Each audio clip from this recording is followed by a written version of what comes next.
is episode 105, and today we have a very special guest joining Dr. Pompa and I, and it is Ben Greenfield. So before I introduce Ben, I'm just going to read his bio so you guys can learn a little bit more about Ben. So Ben Greenfield is an ex-bodybuilder, Ironman triathlete, Spartan racer, coach, speaker, and author of the New York Times bestseller Beyond Training, Mastering Endurance, Health, and Life.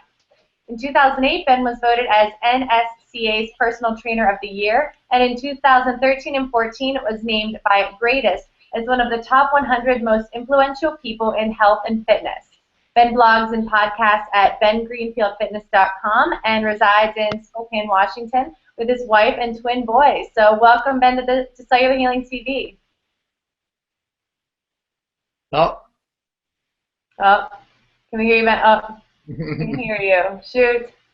All right, just muted there. Well, we've got Dr. Pompa here, so how are you, Dr. Pompa? great. Yeah, he said he might have to switch from his fancy mic to his other mic, so we'll give him a minute to do that. And yeah, he'll realize that in a second. It's funny because he's walking on the treadmill. We'll have to, which is a much better thing than sitting in the chair all day, right? I know a couple friends that do that as well. Yeah, it's good stuff. Literally walking the talk. Well, while he gets his sound up from his computer, it was working right before the show, right? Isn't that ironic how that happens?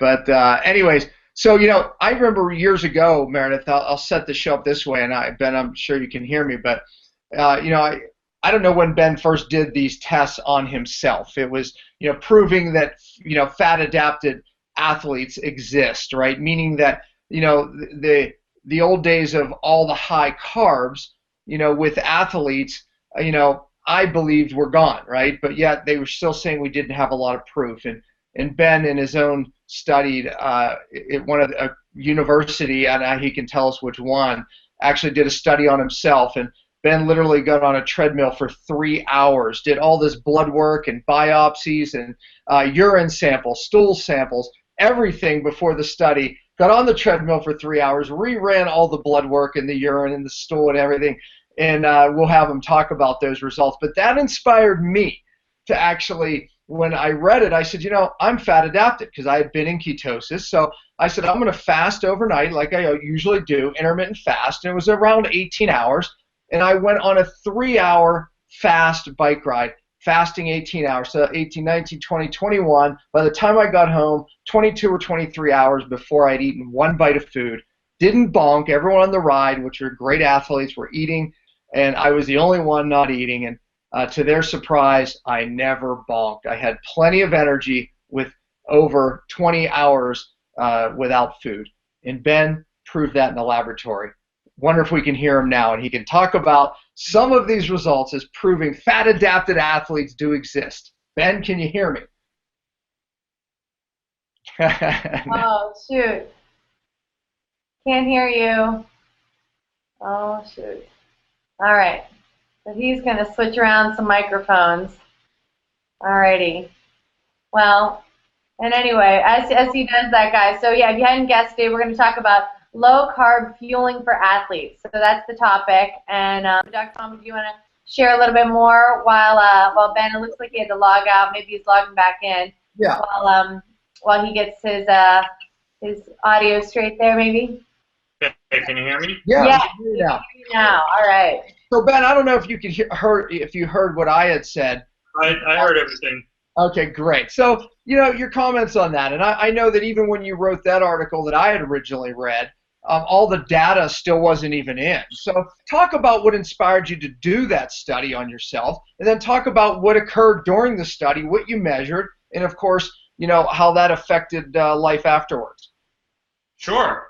Well, first of all, for anybody who likes to don their propeller hat and dive in, that study is available as a full PDF if you really want to dig into the methodology and the excellent discussion that is in that particular study. The FASTER study is what it was called.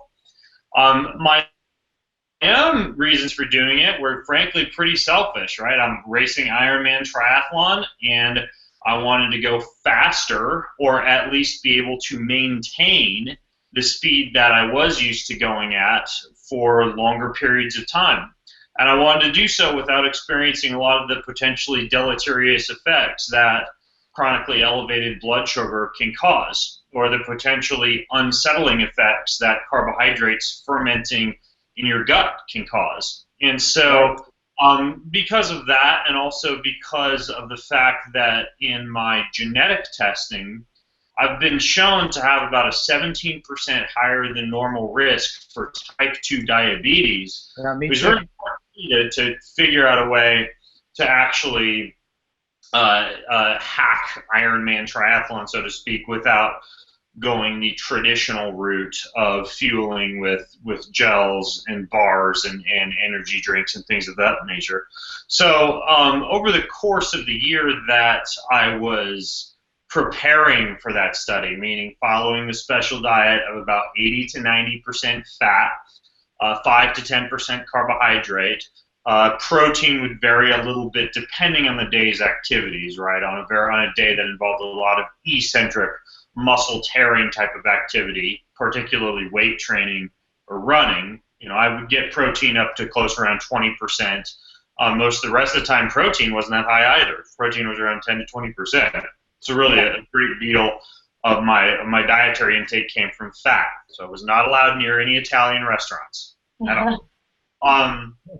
Anyways, though, so I raced twice in terms of Ironman races during the course of that year. I raced Ironman Canada and I raced Ironman Hawaii, and it was really interesting to experience long, stable sources of energy, even in the absence of a high amount of exogenous carbohydrate intake.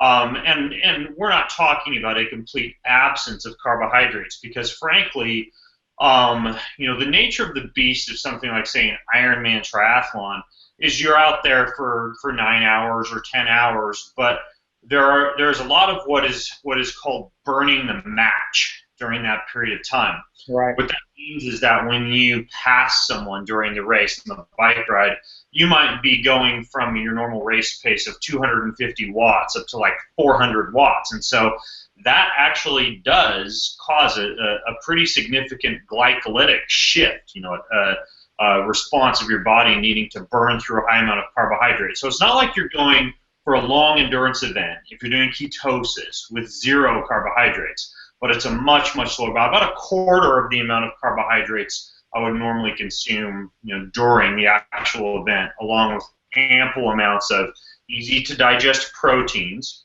particularly amino acids, and then also easy to digest fats, particularly medium chain triglycerides. And since that time, I've added in a third energy component, and that would be ketones, literally exogenous ketones in a powder form that you can take to jack up your ketone levels.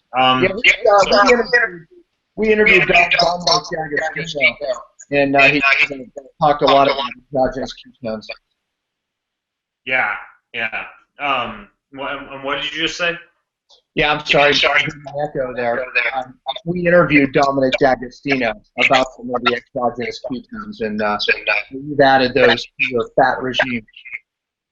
Yeah, I wish I'd known about those when I was racing Ironman. I've been using them since, but during the time that I was preparing for this particular study that we were talking about, that wasn't something that was really readily available. So anyways, though, that particular year of racing culminated in the study that you were referencing, where we went in and we did a lot of tests, but some of the more notable tests that we did was a microbiome to see how the gut differs between someone who follows a high carbohydrate diet and someone who follows a high fat diet.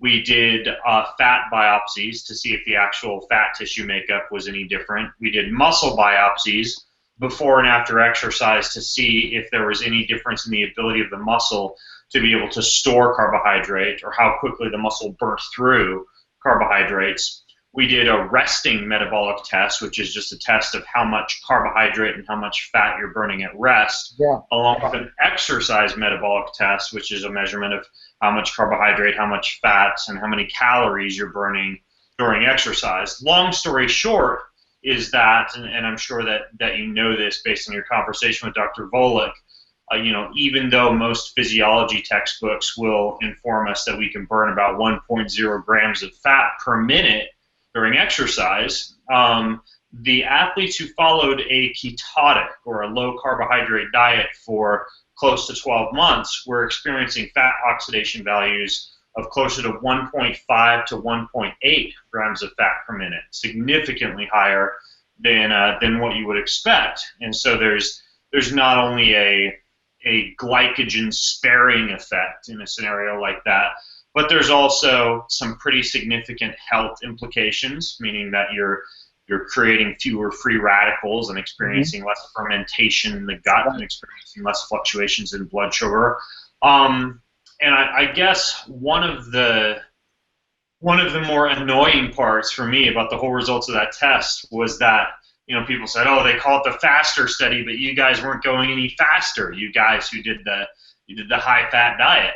Well, that's not the idea. That is where I think people get derailed a little bit. The goal here is not to go faster. The goal here is to go as fast, right? To figure out a way to limit the health effects or eliminate the health effects of chronic fluctuations in blood sugar or chronically elevated blood sugar while still maintaining similar speeds. And so that was my whole philosophy going into this, was if I can go just as fast by limiting sugars, why not do it? If I slow down, well, then I have to ask myself that question of what kind of balance do I want between health and performance? How many years of my life or how many years of my joints or how much gut distress am I willing to sacrifice in exchange for going just a little bit faster? Now, fortunately, it turns out that you can go just as fast, again, not faster, but just as fast on a carbohydrate limited diet. So why not do it? Yeah, I'm glad you brought that up. Maybe you could mute. There's an echo.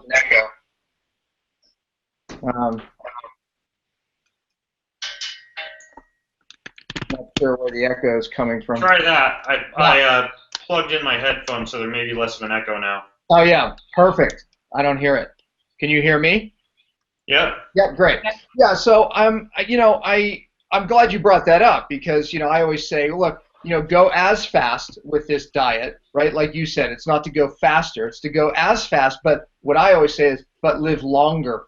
Because what's happening is these high carb athletes, their problems from joint problems, heart attacks, it's just getting more and more that these people are dropping dead and having horrible degenerative disease, and yet they're thin, and yet they have all of this degenerative disease indicating years of inflammation and oxidative stress driven by glucose spike, insulin spike after another, which we know is oxidative and damaging to the cells and obviously even ages you prematurely. And really that's the problem. So, Ben, you're right. I enjoy endurance sports myself, but we know that people that do a lot of endurance sports absolutely drive more oxidation and aging. But I believe that has changed, and your studies and others now have proven that has changed with a fat-adapted athlete. And Ben, I don't know your body fat, but I know I'm at age 50 under 8%, and yet we can go for hours and hours and hours without ingesting carbohydrates because we're very efficient fat burners. And I think your studies prove that. And just to bring it back to people, what Ben was talking about, they used to say that people that were very efficient at fat burning can at least burn 1 gram per hour of exercise, per minute of exercise. But you proved that it was higher, much higher, almost 2 grams in someone who's fat adapted, their ability to burn fat while they're exercising. Yeah.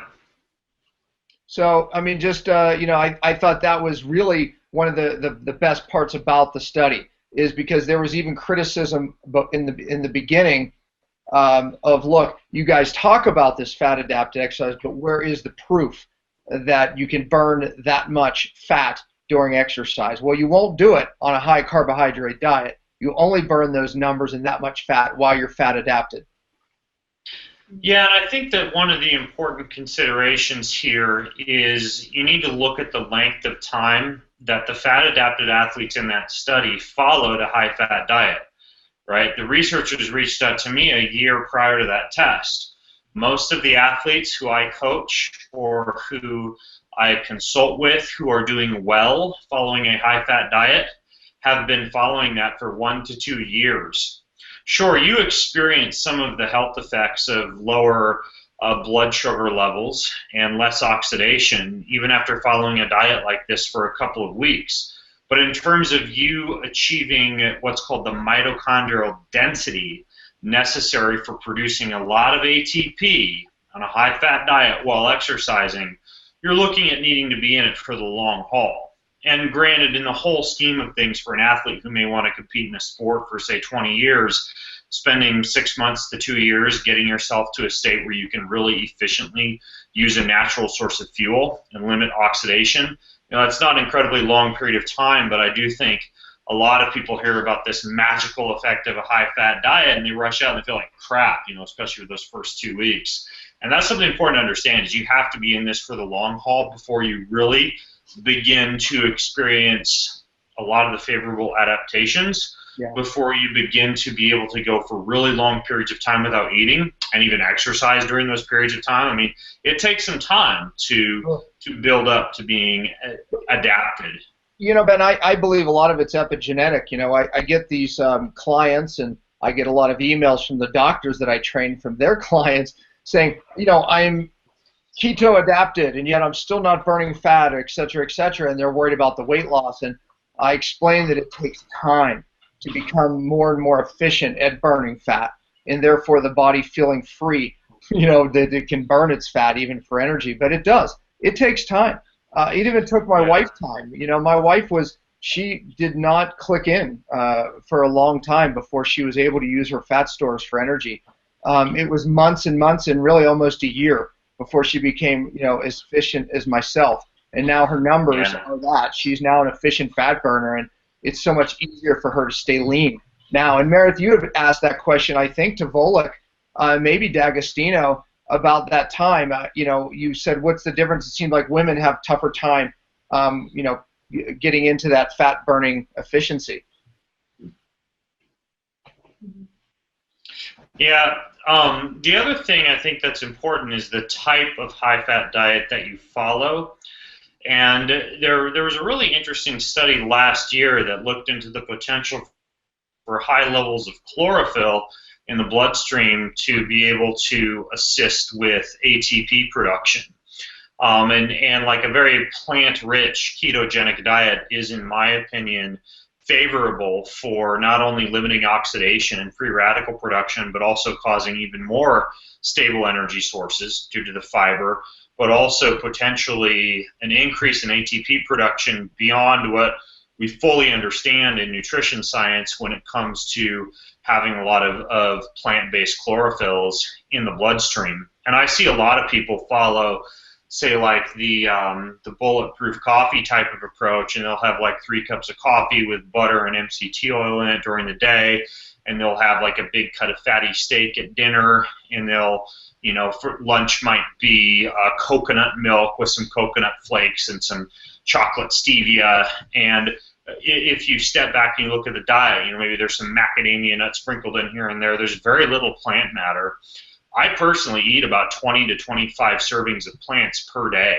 We have an enormous backyard garden, and I'm eating tons of kale and butter lettuce and bok choy and mustard greens and cilantro and parsley and tomatoes, and none of that counts towards my total daily carbohydrate intake. But I think that is one component that needs to be emphasized here, is that a high-fat diet does not mean that you're not eating plants. And in fact, I eat a lot of plants, a lot of fiber, and it makes a night and day difference. And when I look over the blood and biomarkers of people following a high-fat diet, a lot of times I see really high triglycerides and really low HDL, right? Which is often what you'll see in someone who's eating a ton of animal fats without many plants or without much fiber. Or I'll see a lot of CO2 and really low chloride levels, an indicator of a net acidic state, and a lot of biomarkers that aren't necessarily favorable and that can be a result of a high-fat diet done improperly. And so I think that's one important thing to bear in mind too, is that you don't want to necessarily eschew plant intake and vegetable intake. You just want to ensure that those are accompanied primarily by healthy fats and oils rather than accompanied by high amounts of protein and starches. Yeah, that's great advice. And I practice something, and I've written articles, Ben, about something I call diet variation, which is basically emulating what our ancestors have done. You know, they were forced into different diet variations, seasonally, even weekly. But, you know, when we look at the Hanzu people as an example, you know, in the summertime, they were relying mostly on plant food. Then the wintertime came, and they were forced into, you know, higher fat, you know, obviously meats and different fats and butters. But they had this long stretch of mostly vegetables, which created this variation in their diet. Today, we have the ability to vary our diet at all times, right, which can work for us and against us. But, you know, I go into ketosis during the summer. Like you, I'm still able to stay in ketosis eating a lot of plants in my diet, no problem. I mean, I'm very fat adapted even with it. In this time of year, I'm eating way more fruits and vegetables, and because I intermittent fast where I don't eat until a certain time, I'm not in ketosis in the morning, but by the afternoon, I'm burning high ketones again. So it's remarkable when you give your body time to get more efficient, how you can almost benefit from being in ketosis and not being in ketosis, and that's kind of what I'm doing now during the winter. So I agree. I think that variation in the diet is really critical. I think it's great. Yeah. Yeah, I think it's good advice. Yeah, I'm wondering too, I mean, 25 to 30 servings of vegetables, that's amazing. How are you fitting all of those vegetables in? Are you doing a lot of smoothies, blended soups? What are some of your suggestions there? Great question. For me, it's mostly smoothies and salads. So I do 1 to 2 really big smoothies a day. You know, one of the big blenders that blends cell phones on YouTube. You know, one of those big ones, not the cheapo KitchenAid, but like a really nice blender that will just pulverize everything from, you know, the pit of an avocado to an entire, you know, bunch of kale. So a lot of plants, like generally in the morning, I'm grabbing like 6 to 8 different plants, both wild plants and herbs, as well as more traditional plants, you know, like cucumbers or avocados, for example, from the refrigerator, and just blending those up, you know, with coconut milk and fats and some seeds and nuts. Lunch is a really, really big salad, like an enormous salad bowl, just full of vegetables. And I'll generally spend, you know, 30 to 60 minutes chewing each bite 20 to 25 times and, you know, eating lunch like a cow while I, you know, go through emails and things like that during lunch. And so that's another big one. Dinner, generally another giant salad, really big salad. And then if I do have a snack during the day, a lot of times it's just like a smaller version of the smoothie that I've had for breakfast. And so, you know, if you were to see the size of my salads and the size of my smoothies, you would be shocked. You'd think I would be morbidly obese. But if you dig in and you look at it, it's really just mostly plant volume. And so, so that's generally what I do, is salads and smoothies. I'm not a big fan of soups. My wife does a lot of soups, like cold soups and hot soups and stuff. I'm not a soup guy. So even my smoothies, I make them so thick I need to eat them with a spoon because I really like to kind of like chew my food. So, so yeah, I'm a smoothie and a salad guy. What are some of your favorite fats that you like to take in a day? Well, you know, returning to that concept of variety, like you mentioned, it really does vary. Generally, the staples are full-fat coconut milk, avocados and avocado oil, olives and extra virgin olive oil, macadamia nuts, almonds, walnuts, pumpkin seeds. I always have a big thing of chia seed slurry, right, where you just mix chia seeds with water and let those sit, and it's like a jello. So I have that I'll mix in, for example, with a lot of my smoothies. Animal fats aren't a huge source. You know, I do fish a couple of times a week. I'll do some kind of a steak or a red meat a couple of times a week.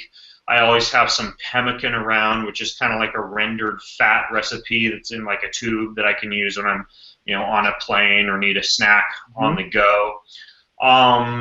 but I really don't do a ton of animal fats. It's mostly kind of like plant-based fats, like some of the ones that I just mentioned. Those are most of the biggies. Bone broth does have a certain amount of fat in it, and we make broth every week. So there's some in there too. Those are most of them though. MCT oil, I'll do that sometimes during exercise. Coconut oil, sometimes in the smoothies. Even though I'm not a huge fan of those concentrated sources of oil versus like the tastier forms, right? Like the extra virgin olive oil and the avocado oil. I just find those to be more flavorful, and I feel better on them. But yeah, those are some of the fats that I do. Yeah. And how much exercise do you get a day? Tell us about your exercise regime, or I should say a day and week. Yeah, so not as much as people think. So I generally am active all day long, right? Like so today, while I'm writing and doing consults and reading emails and things along those lines, I'll walk somewhere in the range of 3 to 5 miles at a very low intensity, like I am right now.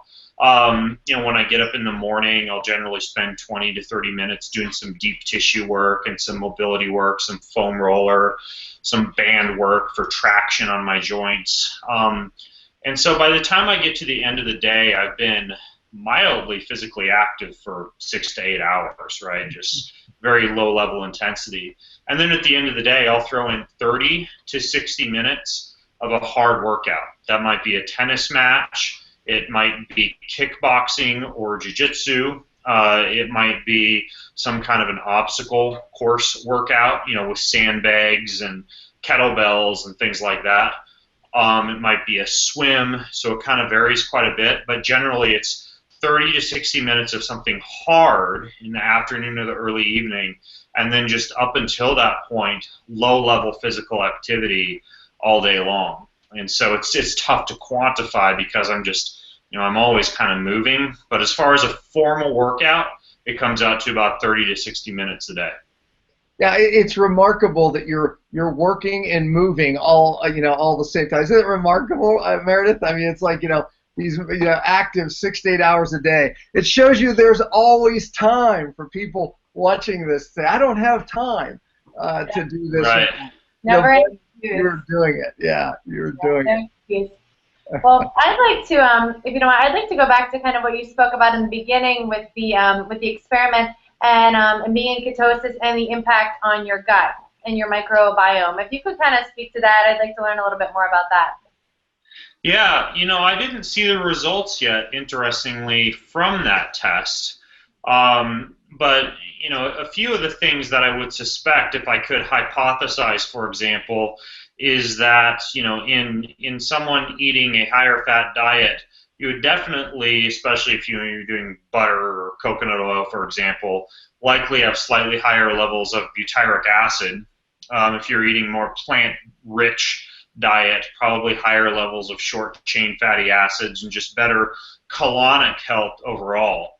I would imagine you'd probably have lower risk of yeast, fungus, candida, the type of overgrowth that might occur with high starch or sugar intake or high alcohol intake. I'm not really sure what would happen with some of the other bacteria like the fermicites or some of these things that are associated with adiposity. I'm not quite sure how those change on a high fat versus a high carb diet. Now, I did last week send in my skin, my tongue, and my stool sample to the American Gut Project, and so I might get, when they send the results of that back to you, you get to see how your gut kind of matches up to the general population, and that particular test is accompanied by like a diet questionnaire, so that might give me some insight as well. In my own gut tests that I've done, though, I do generally have a lot of like short-chain fatty acids and fats in the large intestine, like from a colonic standpoint, so I have really good colonic health. I generally, since I started into this, 4 years ago, I don't have the fermentation, the gas, the bloating, the constant farts that endurance athletes have, all that kind of stuff. Yeah. That's not something that I deal with anymore at all, which is kind of cool. So I would, again, hazard a guess that there's a lower risk for things like small intestine bacterial overgrowth, and probably a lower risk for just fermentation overall. And again, if you're eating a diet rich in plant foods, and I also do a lot of fermented foods, right? We do a lot of kimchi, kombucha. We do a lot of pickling and fermenting of our cucumbers and our beans and things along those lines. Overall bacterial diversity on a plant-rich, kind of fat-rich type of diet is probably quite high, again, due to the short-chain fatty acids, the butyrates, and then all the plant matter and the prebiotics. Yeah, exactly. I mean, you're obviously a very well-trained athlete, showing that athletes can be fat adapted and utilizing fat as their energy source, their number one energy source. But you're getting your carbohydrates from your vegetables, right? I mean, we still, I always have to explain that.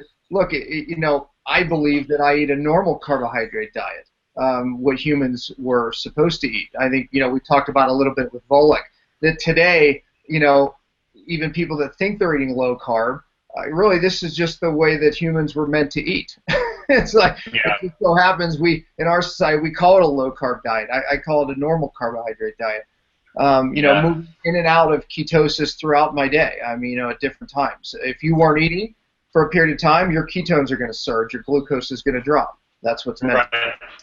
Right, and I do a lot of hunting and foraging and wilderness survival type of stuff. And typically, if I'm out there without foods that I've brought in, what am I eating? I'm eating mushrooms, mint, nettle, leafy greens, dandelion, and then that's combined with any animals that I might encounter, with the understanding that if I'm eating an animal and it's at night and I'm on a campfire, I know to go for the fats because that's what's going to keep me going the next day. You don't get very satiated from like gnawing on the breast area of a rabbit, for example. You always want to go after the gizzards and all the areas where there's a lot of fat. And so, I mean, if you look at things from an ancestral standpoint, if you're out in the wilderness, you're not coming across a lot of apple trees. You're definitely not finding many bakeries. It's mostly just plants and mushrooms and small amounts of animal proteins and large amounts of animal fats and oils. Yeah. How much protein, you said it percentage-wise, but what about gram-wise? How much do you weigh, and then how much protein on average in grams do you get per day? I weigh about 180 pounds, and I would say I'm somewhere in the range of about 100 to 120 grams or so of protein. That would be kind of like on the high range. I don't get anywhere near the 200 plus grams that I used to take in as a bodybuilder.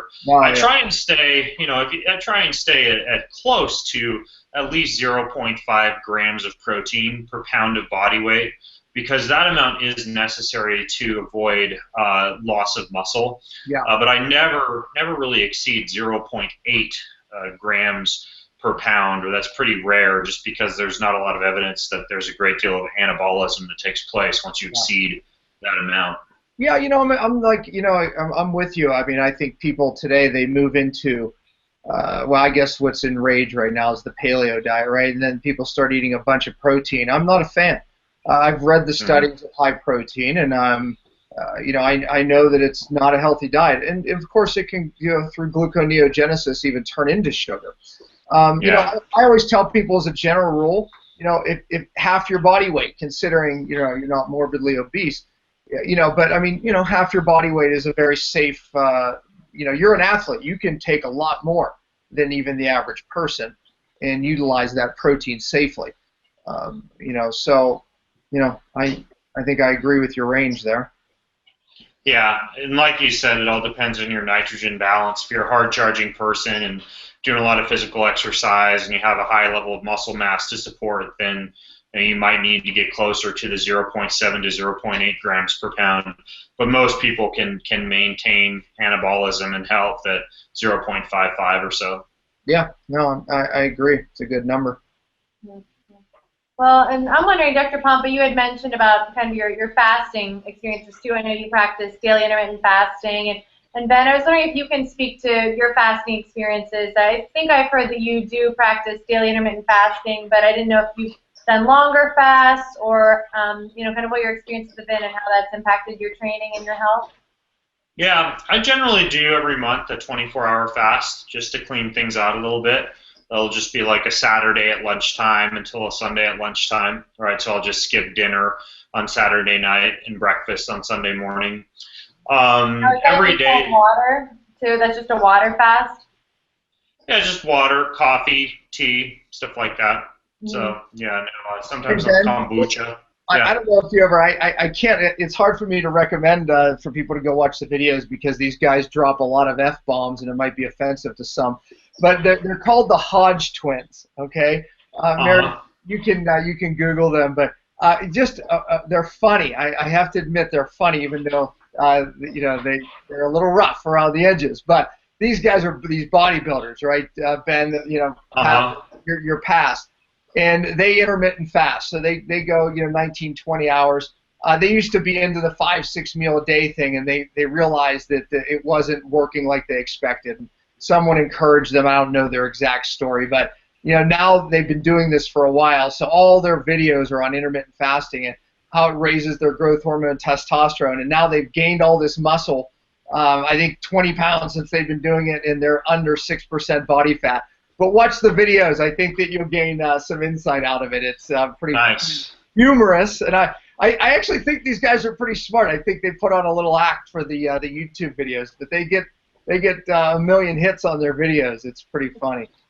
But bodybuilders are pretty smart. There's that whole bro science thing, and a lot of these guys are biology hackers, and you'd be surprised at what it takes to try and get your body down to, say, like 3% body fat while staying pretty big, especially if you're not going to take a lot of steroids and testosterone and stuff like that. It's tough. So, I agree. Bodybuilders a lot of times are smarter than they get credit for. But, to respond to your question about fasting, I'll do the 24-hour about once a month, and then every single day I just have a 12 to 16-hour fast. Most of it is, of course, overnight, but generally I'll finish dinner around 7 or 8 p.m. and breakfast will be sometime around 9 to 10:30 a.m. And that's just kind of like a daily practice for me. And typically at some point during that time range, I'll do something very low level in the morning, right, like yoga and foam rolling and mobility work, and so there's a little bit of aerobic work in there too, and that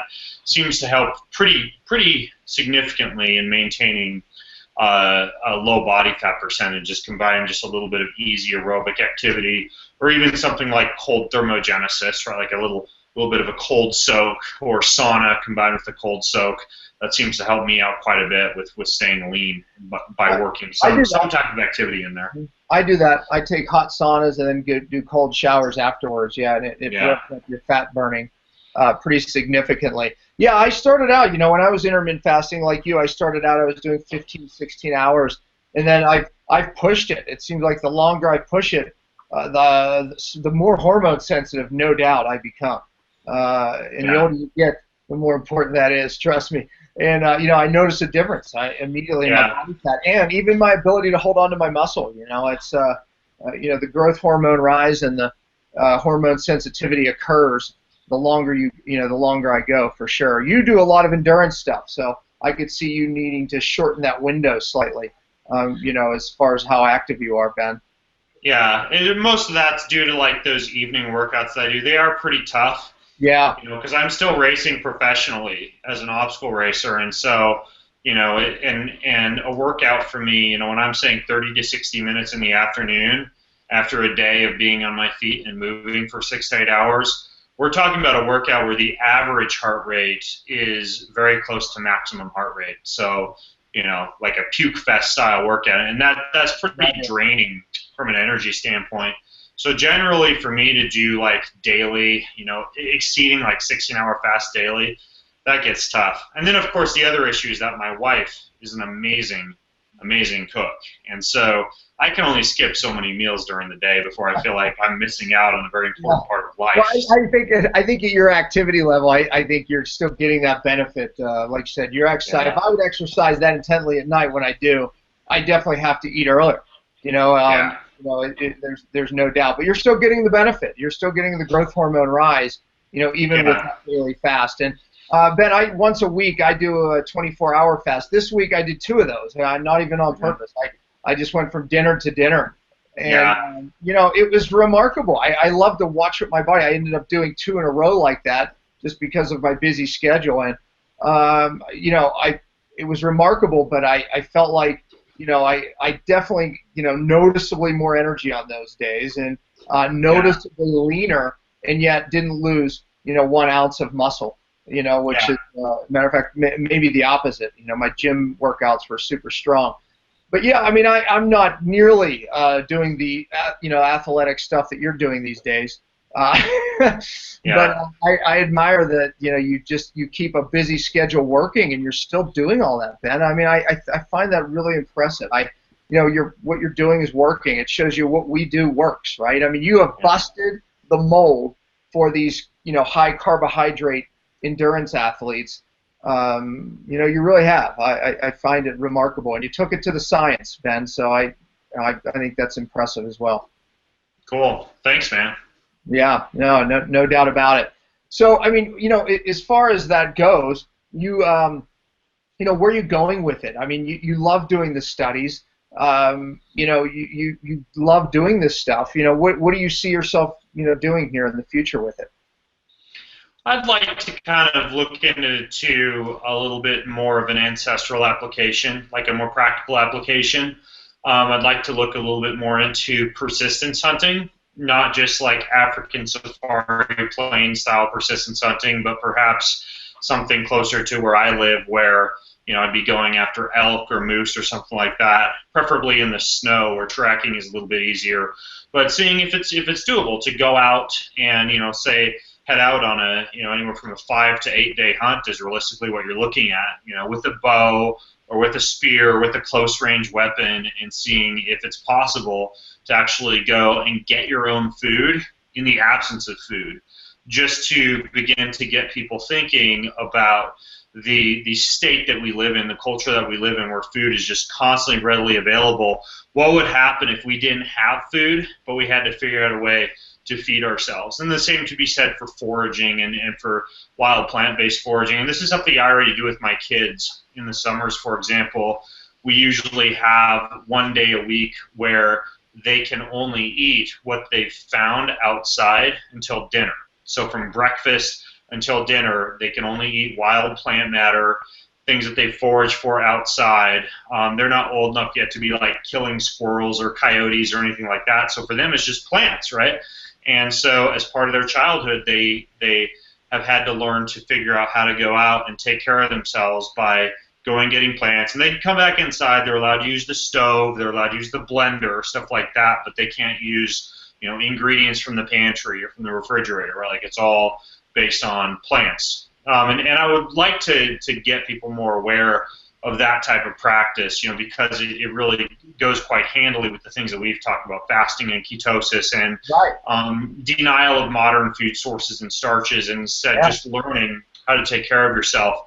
I think that there's a lot of lessons to be had from a health and a survival standpoint. And so plant foraging, spreading that message, as well as the potential of seeing it persistence hunting in the absence of any significant sources of calories, you know, to be able to take what allows one to, say, like, do an Ironman triathlon with very little calorie intake, and then turn that into a more practical level of, like, going out and getting your own meat and sustenance. Again, without carrying a bunch of power bars out with you, I think that'd be kind of a cool little adventure to embark upon. Great. Yeah, that's fantastic. I can't wait to hear the results. I'll tell you what, I'm going to have my kids watch the show, and I'm going to say, yeah, see, you think you have it bad in the Pompa house. You know, he's making his kids forage for their meals. I'm going to get another level of respect out of that, man. Yeah. They're not going to hassle me anymore. Yeah, because my kids are always my experiments, right? And it's always humorous. I have 2 of them now. You know, I had them in severe ketosis, one's still in, and then now I have them intermittent fasting. I vary their diet. You know, they do what I tell them to do. That's the fun part. You know, it's like, let's try higher carb. Let's try this. And I'm watching their performance levels, so it's always fun. Gosh, that's why we have kids, Meredith. See, that's why you got to have some kids. You know, you got to experiment. Yeah, Ben, you know what I think you're going to find with that? I think you're going to find, like what I say, is like, look, you know, I believe that, you know, part of really, you know, we see it as far as getting patients or clients back to health, you know, varying their diet, forcing these changes, ketosis, you know, fasting states, you know, forcing these changes is this part of what our body is meant to do, to adapt. But what comes with that adaptation is massive genetic changes that take place, turning off bad genes, turning on good ones, becoming more hormone sensitive. So part of what I teach, Ben, to my doctors is forcing their clients into these adapted states where their body's forced to adapt. And Seyfried, I don't know, we interviewed Thomas Seyfried a few months ago, and he believes that when we're forced into these states, fasting states, it is the bad cells do not make they can't adapt, and the bad cells start dying through, you know, autolytic behavior that starts to take place, and autophagy, where the body starts eating the bad cells.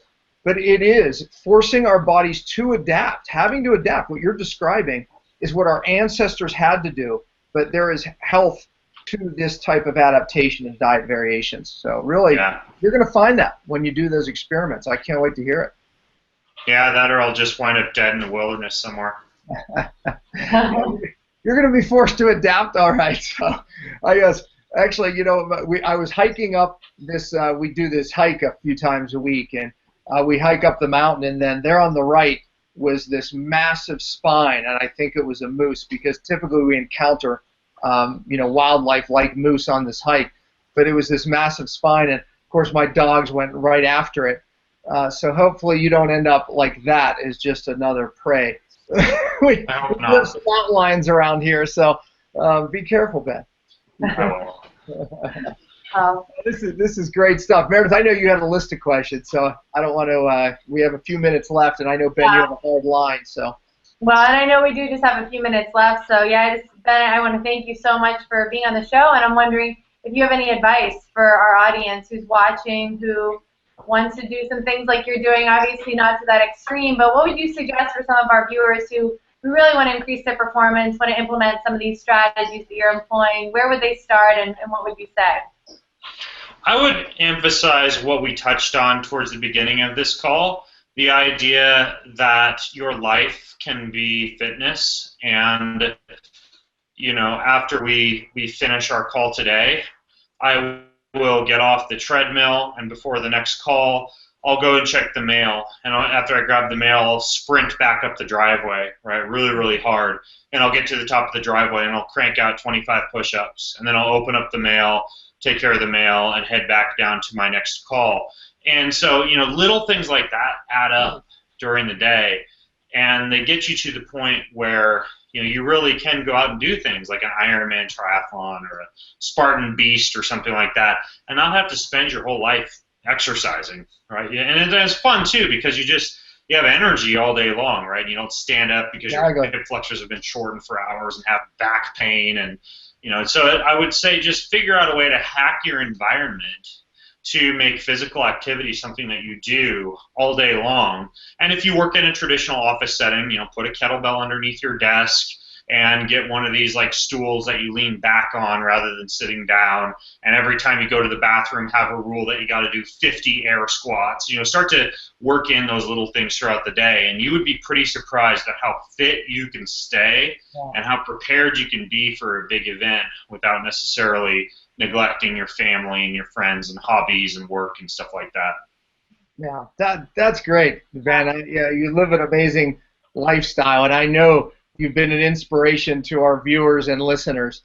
So that's fantastic. And for them, where can they go to get? They can read the article, the study that we referenced. You mentioned it in the beginning, but they can go and get that link. So I have it linked to, if you go to bengreenfieldfitness.com, my latest article on this topic is entitled How to Get into Ketosis. And so if you were to go there, you're not only going to find a link to that study, but also a link to some of the other articles I've written on, you know, turning yourself into a fat-burning machine and, you know, high-fat diets, things like that. So I would go read my article. You would probably just pull up in Google if you were to Google how to get into ketosis. And then I've also got about a 450-page book that's just jam-packed with biohacks and meals and, you know, workouts and everything. And that's at beyondtrainingbook.com. Great. Hey, Ben, thank you so much, man. And go get your mail, sprint up the driveway, and don't forget the 25 push-ups. That's inspiration in the Sounds knowledge. good. All right. Got it. Thank you, guys. Yep, absolutely. Thank you, All right. Take care. Thanks See you for later. watching, everyone. All Bye. right. Yep. See you next week. Bye.